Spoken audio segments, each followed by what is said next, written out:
അപ്പോൾ എനിക്കറിയാൻ മേലാത്ത ഈ റിയാസിന് നാണം ഉണ്ടോ എന്നുള്ളത്. അവനൊരു കൊച്ചിനെ കുറിച്ച് പറഞ്ഞിരിക്കുന്നത്, അവന് ദേഷ്യം ലക്ഷ്മിയോട് ഉണ്ടെങ്കിൽ ലക്ഷ്മിയോട് തീർക്കണം, അല്ലാതെ വീട്ടിൽ ഇരിക്കുന്ന കൊച്ചു പിള്ളേരോട് 3 വയസ്സുള്ള കൊച്ചിനെ അവൻ പറഞ്ഞിരിക്കുന്നത്. എടാ നിനക്കൊക്കെ നാണം ഉണ്ടോ എന്ന് എനിക്കറിയാൻ മേലാത്ത. അവൻ കഴിഞ്ഞ ദിവസം മറ്റേ ആര്യയുടെ പറയുന്നത് കേട്ടു, ഞാൻ ബെഡായി ബംഗ്ലാവ് ആര്യയുടെ ഷോപ്പിൽ ഞാൻ ഉദ്ഘാടനത്തിന് പോയതിന് ആര്യയെ ബിച്ച് എന്നൊക്കെ പറഞ്ഞ് എന്തൊക്കെയോ കുറേ ഡയലോഗ് അടിച്ചിട്ടുണ്ടായിരുന്നു. അല്ലേ, ഞാൻ ഈ ബിഗ് ബോസിൽ കയറിയപ്പോൾ പറഞ്ഞൊരു സാധനമുണ്ട്, കുടുംബത്തിലെ സ്ത്രീകളെയും കുട്ടികളെയും ടാർഗറ്റ് ചെയ്യുന്നവന്മാർക്ക് ഞാൻ എതിരാണ്. അത് ഈ റിയാസ് സലീമിനെ പോലുള്ളവന്മാരാണ്.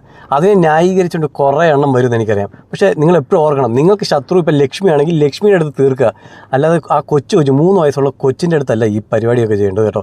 ഇത് ഇവനെ പോലുള്ളവന്മാർ ഇപ്പം ഞാൻ കണ്ടു കുറേ പുരോഗമന ചിന്താഗതിക്കാർ വന്നിട്ട് ലക്ഷ്മിക്കെതിരെ പറഞ്ഞു, ഓക്കെ അവൾ പറഞ്ഞത് തെറ്റാണെങ്കിൽ ആ തെറ്റ് ലാലേട്ടൻ വന്ന് ചീത്തയും വിളിക്കും, നിങ്ങൾ സൈബർ ആക്രമണം നടത്തുന്നുണ്ട്, അതും നടന്നോട്ടെ.